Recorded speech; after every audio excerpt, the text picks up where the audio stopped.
Right.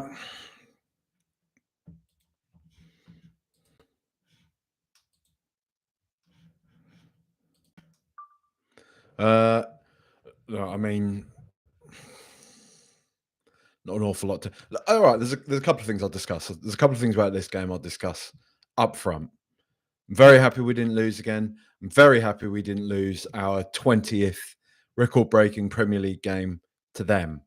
That's one thing I'll say I'm very happy about. Can you imagine? Can you imagine the state of them? It'd be t-shirts, it'd be all sorts. Like it would be a big, lovely day out for them if they were the ones to defeat our record Premier League, you know, our record. What am I looking? What are the words I'm looking for? Our record defeat in the Premier League. There we go. Cretin. Get your words out.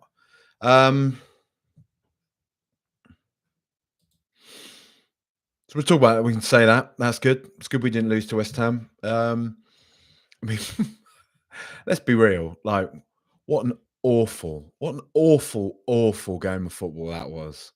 Awful. Um, Scandalous, really. Neither set of those players really were that bothered. I think there was a little bit more from our lot in the first half, perhaps. For like Odobert, Tell were trying their best to sort of make a case for themselves.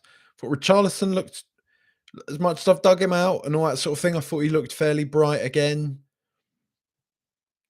Midfield, yeah, but so is West Ham's. Don't know what's happened to that Kudus lad who looked brilliant when he first signed for them and now just looks so West Ham. Um, Defensively, pretty sound, all right. Vicario should have done way better with the goal. Awful from him. He's in really bad, he's in stinking form at the moment. Really, really bad form. Um, but other than that, I'm just glad we didn't lose. Glad we didn't lose again. Glad we didn't lose to West Ham.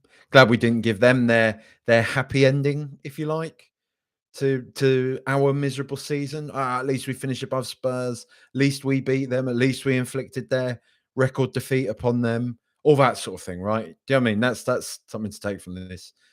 But really, the big thing. I mean, do we have to? What else is there to say about today? Not an awful lot at all. There's probably more to talk about from Thursday. I didn't do a stream on that. I stuck the pod out audio version. You can listen to that wherever you listen to audio podcasts. Recorded it in the car home with Charlotte. Good fun actually. I quite like doing those pods. But I can talk a bit more about Thursday, can't we? And like Thursday that has been and the Thursday yet to come. Um, it's huge. It's massive. It started to, do you know, it started to sort of sink in a bit after that first game. The first leg, it was all kind of tied up in. I was a lot more nervous than I thought I was going to be, actually. When the day actually came, when I sat there in the pub and everything before the game, waiting for the match, I couldn't really. I was woeful company. I would imagine. Sorry to everyone I was with because I was so nervous. I was so nervous that Spurs were going to come this close again, and we still might. But I'm just talking about the first day that's been. I was so nervous that we were going to come that close again, and somehow get humiliated at home by Bodo Glimt. I know we've got no divine right to be in the final, but also I really just, like I can't take Spurs being constantly humiliated this season. There's got to be little kind of there's got to be little flecks of joy in there, doesn't there? And then when Thursday all sort of was underway, when the bit of pre-match atmosphere, the atmosphere during the game, and like I said, the loudest. I think a lot of people are saying, "Oh, it's like there's never been an atmosphere like it." I think it was pretty special, and I think the hot weather helped. I think there's fairly short memories in some respects from the Palace match. The first game in the new stadium was pretty good, but you sort of expect that the first game. The Champions League quarter-final against Manchester City was mad. The atmosphere was mad on that day.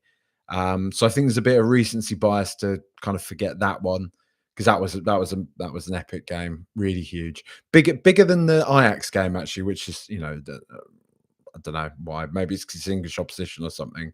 I felt anyway. Um, and then obviously the Arsenal game, the 3-1, that was pretty massive as well.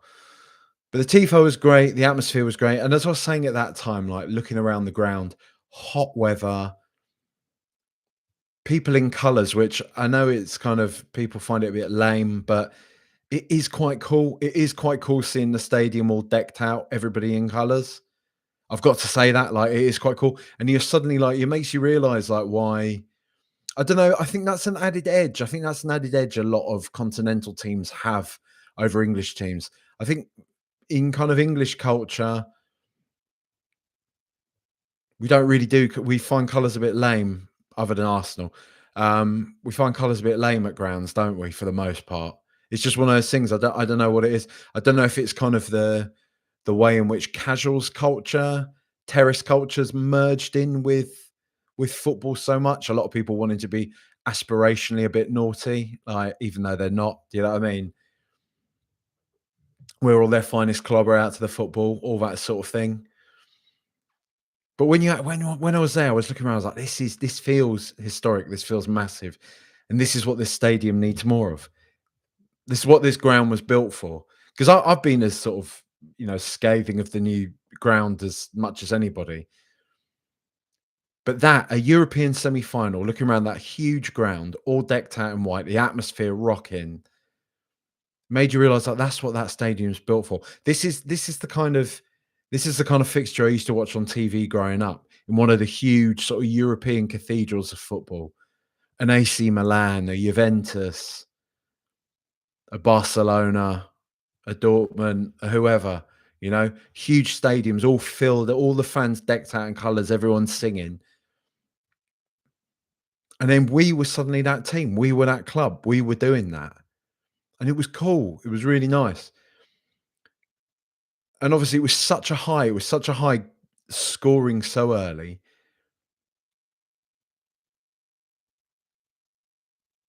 Being on top for the most part of the game, thinking we were going to get five and then getting that one goal at the end, it did feel somewhat deflating. But now the dust has settled a little bit. I know there's a plastic pitch noise, but the Arctic Circle stuff I don't really think counts because the temperature, we're in a heat wave, a sort of spring heat wave here, but the temperature's fairly comparable to what what a UK springtime could be like, really.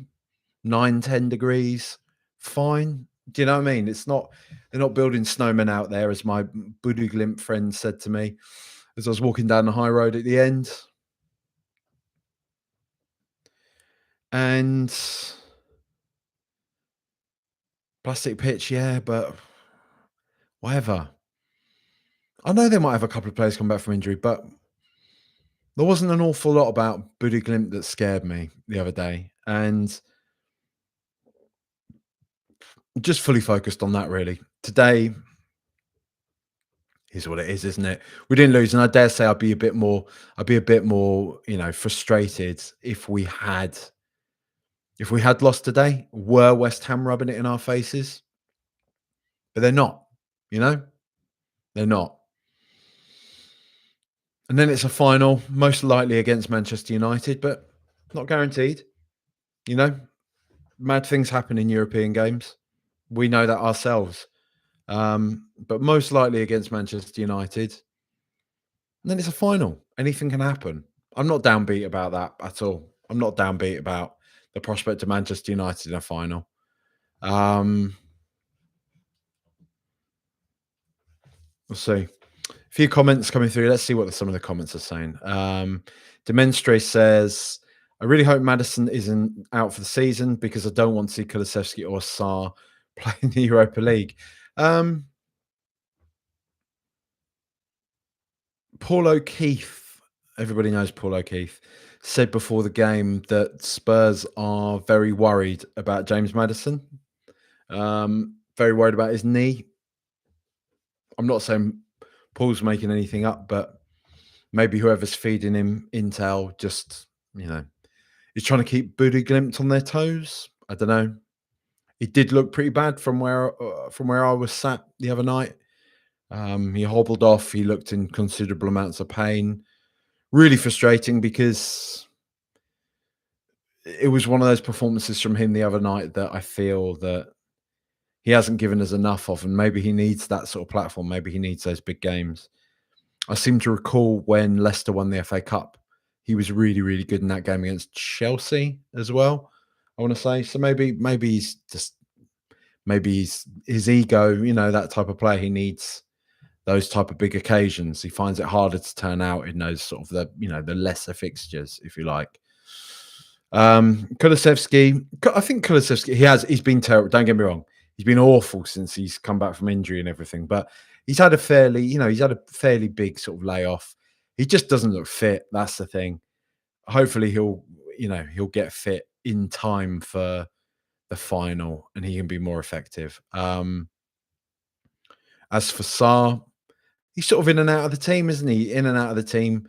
Doesn't really know his sort of where he stands probably in the manager's eyes.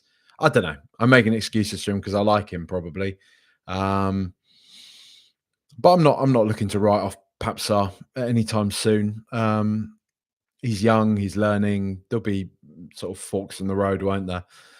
I've got to say though, Bissouma and Bentancur the other night suddenly looked really solid together, didn't they? We can talk about the opposition and all that type of thing, but they suddenly looked really, really solid.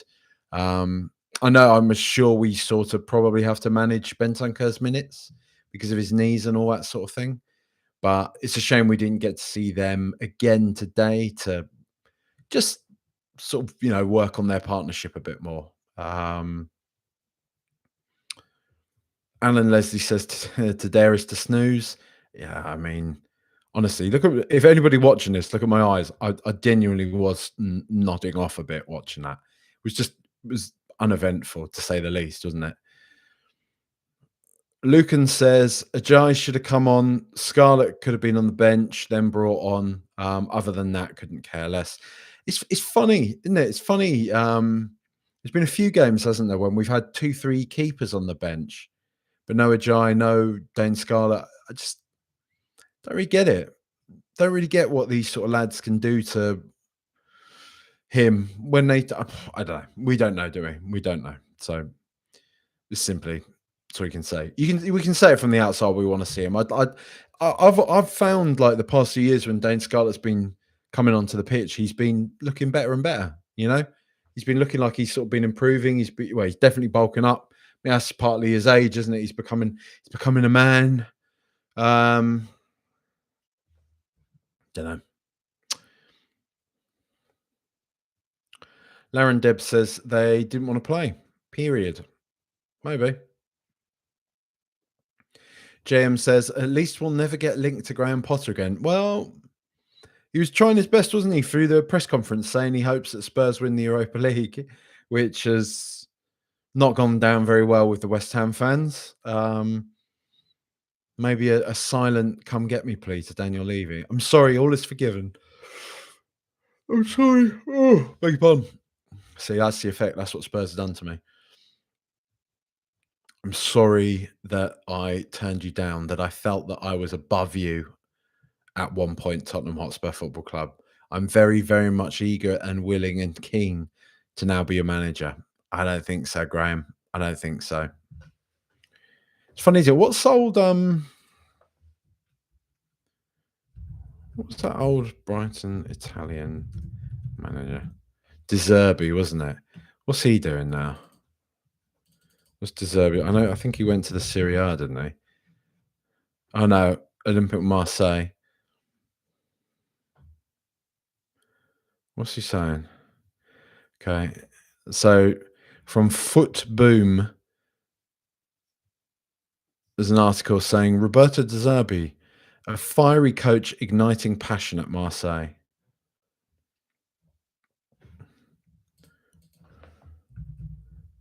I guess they're doing quite well. Ligue 1. They are third in the table. which is kind of, I mean, PSG are miles out in front.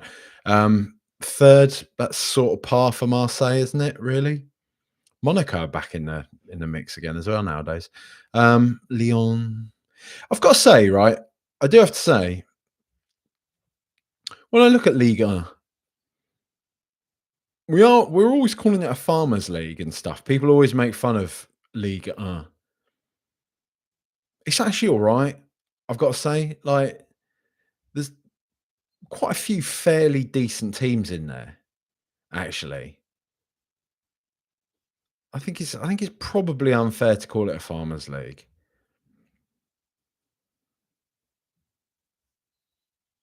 There's a number of decent teams that will, I don't need to talk about Liga. My point, the sort of the blind alley I was going down there was with Graham Potter. Is that Brighton? You don't know how much they're one of those teams that certain coaches, certain players seem to do really well there because of the system, because of the culture that's in place at the club. And I know it sounds silly. I know, of course, good managers, good players have an impact on the fortunes of a football club. I'm not totally naive to that. But all I'm saying is that Graham Potter looked like one of the best managers in the country. He was sort of touted in that way, wasn't he? He was touted as like the next great hype, maybe the first great English manager in quite some time. Um, and he's just looked abysmal ever since he left Brighton. Like Chelsea, you can kind of forgive him as it's Chelsea, isn't it? They're a bit of a sort of a bin fire at the best of times, but he's been awful, awful at West Ham, really, really bad. Um, I know they've got their problems. Some might say their squad isn't up to much, but I think they've got some good players in there. And yeah, they've had a terrible season like we have, haven't they? But back to James' point, we'll never get linked to Graham Potter again. I wouldn't speak so soon, mate. I wouldn't speak so soon. Mr. Wignall says it's worrying when a team is chaos defensively, vacuous in midfield, and impotent in attack. Absolutely woeful. Worst manager ever. And I'm anti hyperbole. Well, are you? Are you sure you're anti hyperbole, Mr. Wignall? I love a bit of hyperbole. If you've watched this podcast for long enough, you'll know. You'll know. Just admit it. It's fine. It's fine to accept that we love a bit of hyperbole. How do you feel? How do you feel, Mr. Wignall, if you're still there? How do you feel if Ange does win us the Europa League? I'm intrigued to know. I was saying after the Europa League game the other day that as much as I've dug Ange out on here, if he does win us if he does win us the Europa League, you have to give him his dues. You can't do the it's only, or well, we only did it because the draw was kind to him, or you can only beat what's in front of you. And if he gets it done start to finish, wins Tottenham their first trophy in 17 years, I will find this league season hard to wrap my head around. But there's a part of me that, as I was saying the other night, that I feel that maybe this chaotic approach to football, at least with this squad, with a squad like Tottenham's, right? So you can play a bit of chaos ball with a team like Celtic in the league and expect to trounce the league because, and I know people say you're taking away from his achievements, but come on, man. Like, Celtic are expected to trounce the league every season, really, in Scotland. They just are. Even Rangers aren't proper opposition for them nowadays. And don't start drawing me into any sectarian stuff. I'm not doing it in this. I'm just talking about purely in the footballing sense. Like, it's just Celtic are just, nowadays, whatever, since all the, who is it, Sevco people call them, call Rangers, whatever it was that led to them getting kicked out of the league and all that type of stuff, right? They've built back fine. They're definitely the second strongest team, but Celtic are just their strongest team in Scotland, right? And you can probably play a bit of chaos ball with Celtic, win the league, and that's fine, he came unstuck a lot in Europe playing that type of football because he was often playing Champions League. I know he played Conference League as well with them. I guess when they fell down or something like that, but it never really worked. Now with the way that the Europa League is, without the Champions League drop downs and all that type of thing, with Spurs being one of the stronger teams in the competition, maybe it's just what we needed. Maybe we just needed this type of football that attack, attack, attack. Let's go for it. Throw caution to wind. Although he didn't do that in the first leg. The first leg, he was much more pragmatic. Frankfurt away, he was much more pragmatic. Um, so, but my overall point though is like, I'm not meaning to go as like holistic on it. My overall point is that we know what Ange's MO is, right? We can imagine, or we can imagine what the sort of speeches that Ange's given to these players will be, right? You can imagine what he'll be saying to them before the final. Come on, if we get there, prove everybody wrong. Everybody's waiting for us to lose this. Spursy this, Spursy that. They never win anything. Blah blah blah. Put a rocket up and send them out there. And maybe that's just what we've needed. Maybe we've needed a gaffer like that. I think Pochettino probably had an element of that to him, and that's why we did really really well under Pochettino. Came very very close but no cigar with him. But it's interesting, isn't it? I don't know. James Reed says Glasner in at the end of the season once Postecoglou's astronomical termination fee reduces. Danso, Romero, and Van der Ven as a back three. Don't know. James, it seems to be Xavi. That seems to be, I think that's Paratici's man. I can't see Paratici signing a new contract at Spurs if he's not given certain assurances, I would imagine. And I know it's not unlike Daniel Levy to give assurances and whatever, but I think it just feels that way, right? It feels the way that on the day that all the ITKs are reporting that Paratici is coming back to Tottenham, Xavi Hernandez is comfortably favourite, top of our list of managers for next season. I don't really know how I feel about that.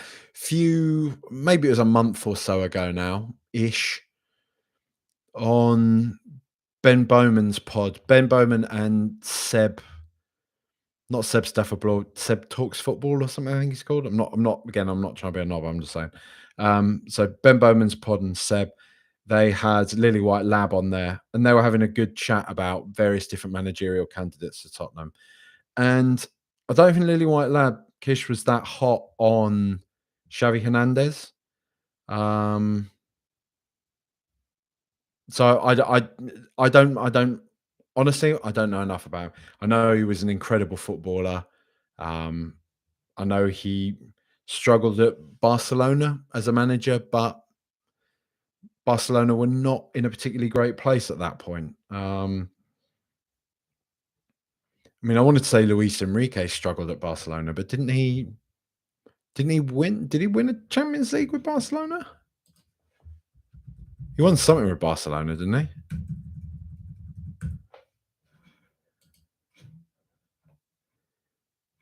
None of us were that keen on the idea of him really coming to Tottenham, were we? And he's ended up doing all right. What's he done? So let's just have a look. Copa del Rey.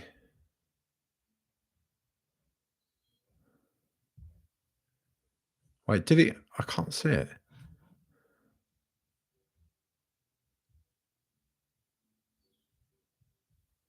Yeah, I thought he did. Yeah, he won the Champions League, 2017. That was that game where they beat Juventus. So fair enough. I mean, I guess it's maybe because of the stuff with Spain and all that type of things, but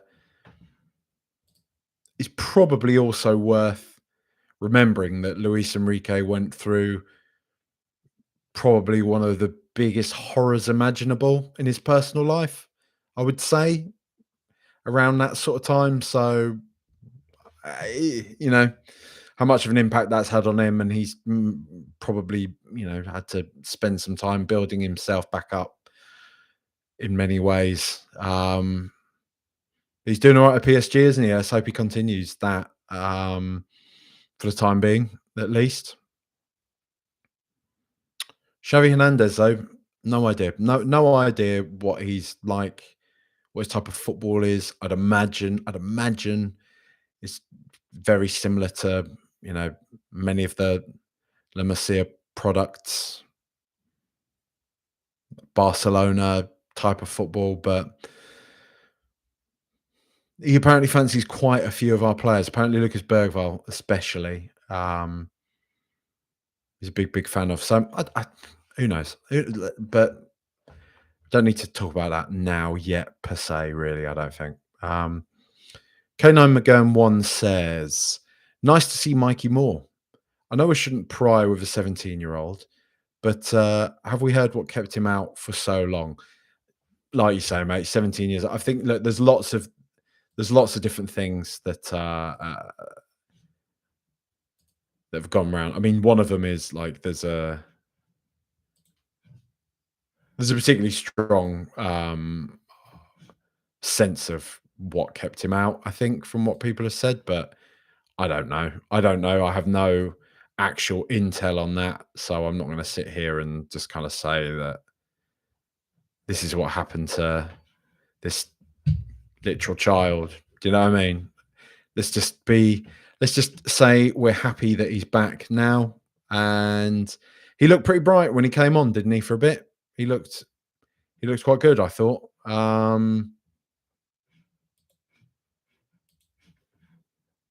Will we see him on Thursday? I don't know. I don't know. Probably unlikely, I think, being brutally honest, but we might do. We might do. Um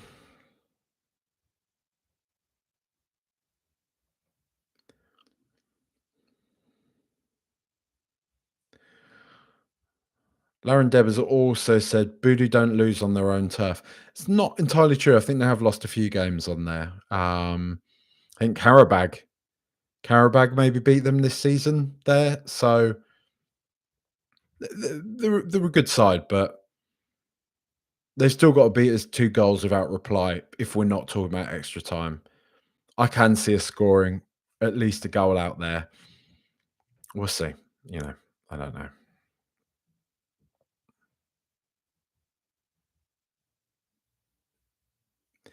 JM says, funnily enough, Van der Ven has been managed by Glasner at 3 different clubs. Really?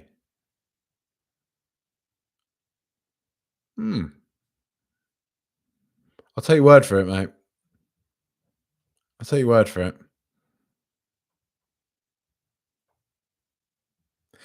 Anon says White Hart Lane would look amazing with custom flags, but the club would never allow the hoardings and adverts to be covered up. I think it's partly that, and I think it's partly health and safety. I think they're very paranoid about fire risks, all banners and all this types. Because I think you can, if you want to, Anon. I'm pretty sure if you want to take a flag in, you can. You just have to basically apply to take one in from the club. They don't make it easy, but I don't think they stop anybody taking flags in. You can take them in. It's just quite a lengthy process. You have to go through certain things to speak to someone like THFC Flags on Twitter. I'm sure they'll be happy to give you all the info that you need in terms of taking extra stuff into the stadium to improve the atmosphere or the aesthetic or whatever, at least. Because yeah, a lot of people like that. I think we've got to bear in mind as well. It's not massive in English football culture.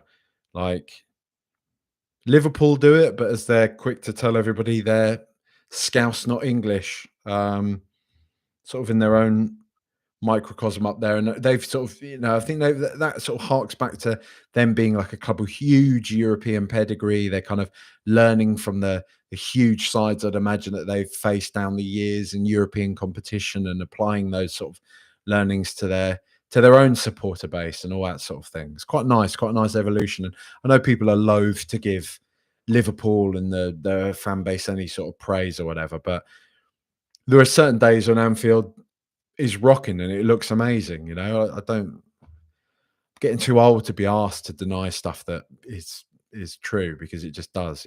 I really just hope if we do win, I really, really hope if we do win the Europa League and we do the bus down the high road, that everyone is going to turn out, that there's going to be a good showing, and we're not going to you know, look at all the comparisons. Look how great the comparisons have been this week. Our tifo versus Arsenal shower curtain, which it's just shocking they've not done more for that, right? A Champions League semi final. It's kind of mad. Um, Quite a few more questions, quite a few more talking points to get through. But before I do that, I am going to give another one of my weekly shout outs to the pod sponsor at the moment, NordVPN. I have joined the illustrious club of podcasters who get to do these ad reads now in a serious way. As I said before, I actually have been a customer. That sounds a bit weird, isn't it? But okay, yeah, I am customer of NordVPN, a user of your NordVPN myself for a while. So I'm not just doing one of these kind of like fake. I love using NordVPN to do all this type of stuff. It's mainly because I do a lot of my work from home. I'm a video editor, video producer, all that type of stuff professionally as well. I'm not just recording podcasts, unfortunately. Wish I was. When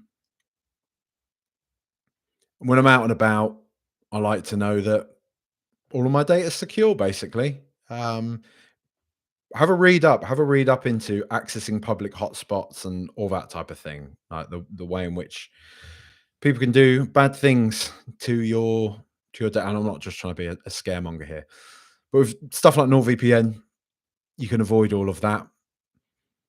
Another one of the big reasons why I went with NordVPN as well was because of a phenomenon I've been told about called ISP bandwidth throttling. I do a lot of streaming. I do a lot of massive file uploading for clients, all that type of stuff. Similar with Charlotte, who often works from home. Her work requires her to be on a lot of calls, to be uploading, downloading large files, and we'd often find a lot of lag. I've been told that more lag than our internet connection should say that we have. I've read about ISP throttling where like your internet service provider will see that you are using a lot of data, and what they will do is just give you a throttle, say, no, they're using a bit too much over there. We're going to stop them doing that. Since I've been using NordVPN to sort of bypass that, it's been, fingers crossed, much better. I'm able to say, do the streams without any potatoy lag or anything like that, whilst Charlotte sat somewhere else in the house watching something on, I don't know, Netflix or whatever, just using the internet. Obviously, beyond all that sort of techie stuff, as I'm sure everybody knows, you can use a VPN to access all of the different kind of, the bountiful options that your Netflix, your Amazon Prime, everything else will supply you with per country, per location. Just with a click of a button, you can change exactly where your server is. And then you can watch all of the stuff that's on in America, or you can watch all of the stuff that's on in Brazil or whatever. I don't know, wherever you want to watch stuff. We all know about buying plane tickets and all that type of thing. I've not really dabbled with that myself, but I know that that's something that people can do. They can use NordVPN to get better deals when they are traveling, when they are flying abroad, all that type of thing. But pretty much, as I was saying earlier, if you're traveling, using public Wi-Fi helps keep your data protected. There is a threat protection feature baked in with NordVPN, blocks malware, dodgy websites. It's basically like a form of like premium cybersecurity for about the cost of a coffee a month. There's an app for Fire Stick, most smart TVs as well, so you can use it wherever you want, on whatever device you want. And you can use it on up to 10 of your own devices. So, like I say, laptop, phone, tablet, smart TV, all of it. It's all covered. So to get the best discount off your NordVPN plan, go to nordvpn.com/roost. Use the promo code Roost. That's nordvpn.com/roost. Our link will also give you 4 extra months on a 2-year plan.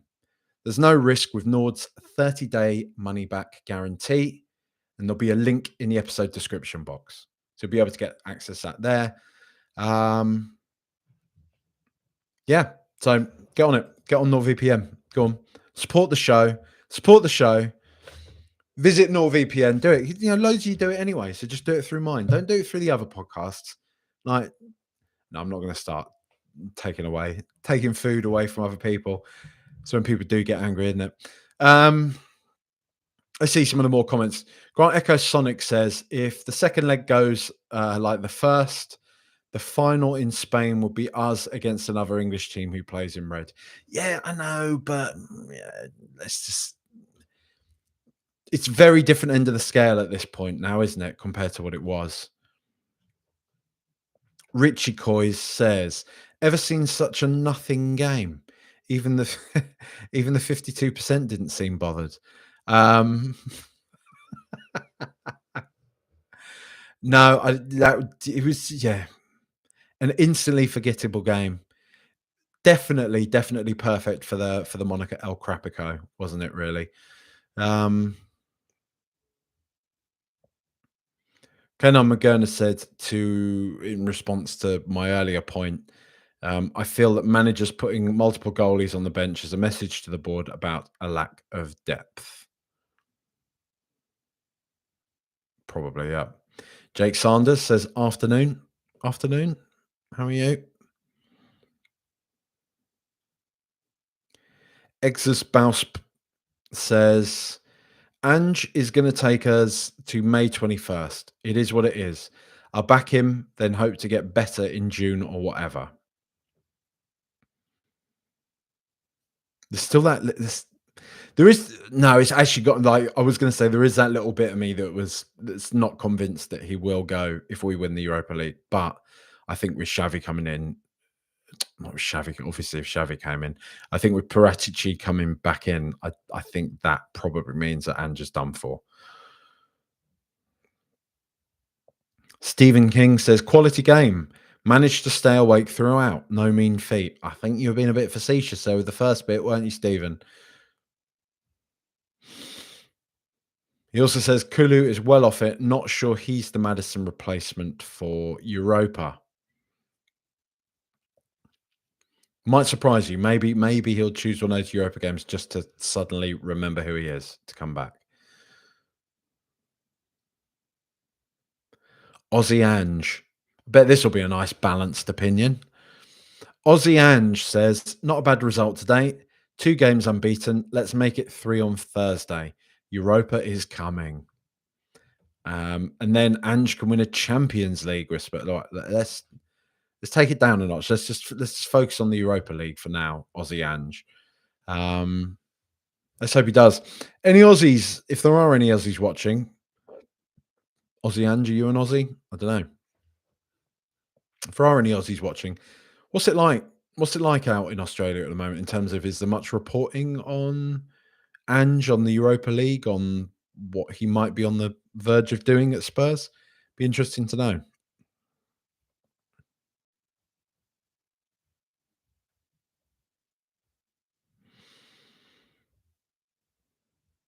Grant Echo Sonic says Xavi suffered from all of Barcelona's financial wrangling. Yep, potentially. My point is mostly I don't really know.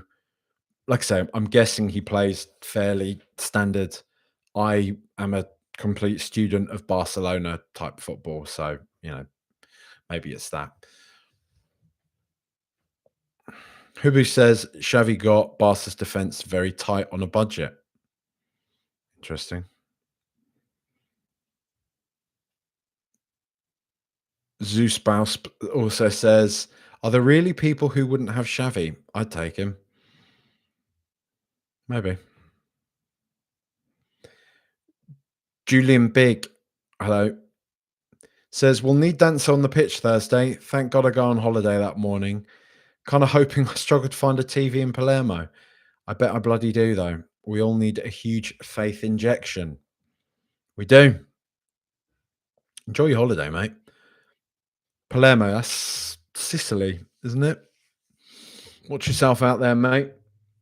No, no, don't go, having a few beers and mouthing off to any locals. Just keep your head down, keep it respectful, you know, have your wits about you.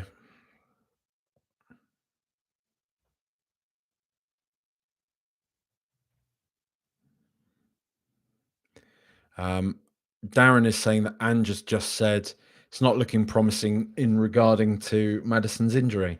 That's annoying, isn't it? That's really annoying. Aussie dude says never any praise for Ange. You weren't. You obviously didn't listen to the to say never. Aussie dude would imply that you listen to every single thing that I say and do. If you can say something as bold as never, you obviously didn't listen to the last podcast where I actually did have a fair amount of praise range, and I echoed that praise again today. But I'm not going to praise somebody until he's done it. If he wins the Europa League, he'll get lots of praise. But we owe him nothing. We owe him nothing. Nothing whatsoever. Most of us make our decisions based upon what we've seen in front of our eyes. And what we've seen in front of our eyes this season, for the most part, is lots and lots and lots of defeats and lots of poor play. And it's as simple as that. I don't have to sit here and nod my head and praise a guy that really hasn't been doing his job very well. But he's doing quite well in Europa. And if he takes us all the way, then he will be worthy of praise. He's not owed anything. He's a football manager. He gets paid loads of money. It's like people make out like it's a charity thing. He's not owed anything. He's a very wealthy guy that does a really good job. Like, just get some perspective. Genuinely. That's not just you, Aussie dude. That's plenty of people that they make out like you're sort of throwing Molotov cocktails at children's homes or something. If you insult a really highly paid football manager, like, she'll get over it. It's a job in the public eye.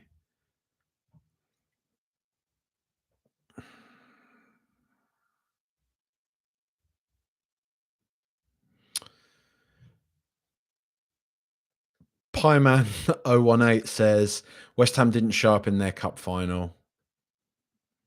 FC says, look on the bright side.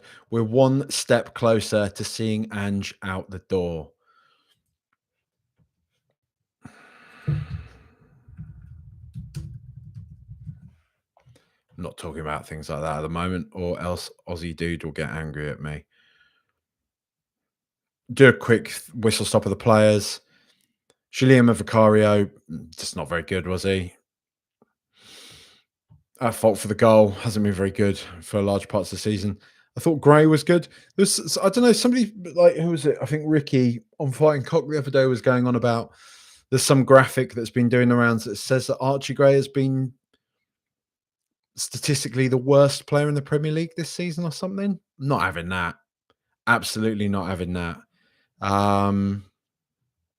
But yeah, apparently worst player in the Premier League this season.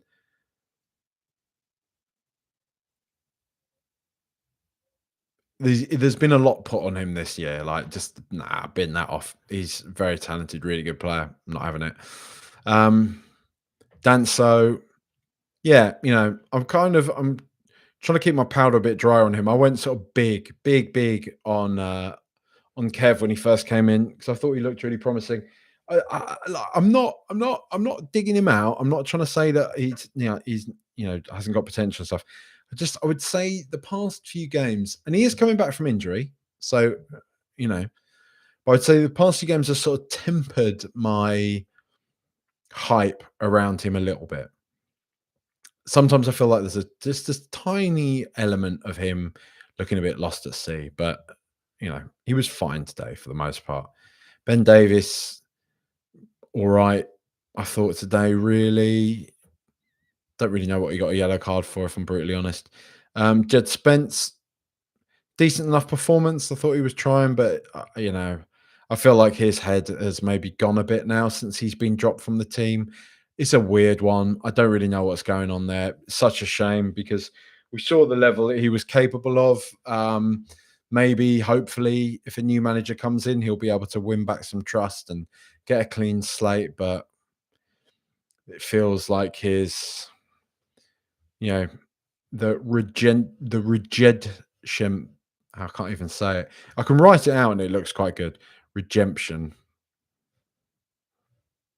arc is yeah, dipped off again. Kulusevski, yeah, definitely not fit. Eve Basuma, all right today. Pape Matasar, yeah, definitely not at his best to say the least. Wilson Odobert took his goal well, didn't do an awful lot more, pressed quite nicely. At times, looks like a threat. Long way to go, but a very promising player. Mathis Tell, really promising player. Do I think we'll spend all the money on him? Probably not. But yeah, he's definitely a good player. Richarlison, yeah, he's bright in parts. As much as I dig him out, like I say, there's almost like a creeping little bit of me that feels like he may well be better suited to this system, this football than Solanke. I don't know. I just feel like he's a bit more of a blunt instrument than Solanke. That he just is a bit more like bullish, a bit more just brutally effective in some ways. I don't know. Mikey Moore came on, looked promising. Other than that, I don't know.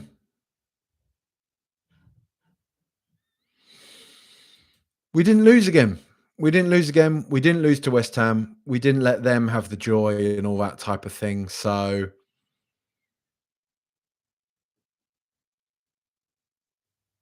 is what it is.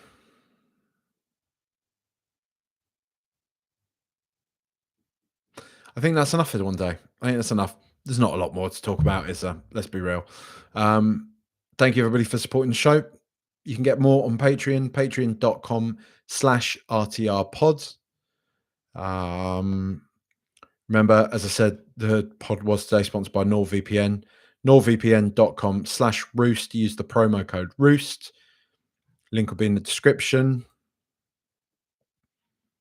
Like, subscribe, leave ratings, leave reviews, all that type of thing. Until Thursday. Big week. Big week. Crossroads in our history. Let's just look forward to it. That's all we can do. Much love. Up the Spurs.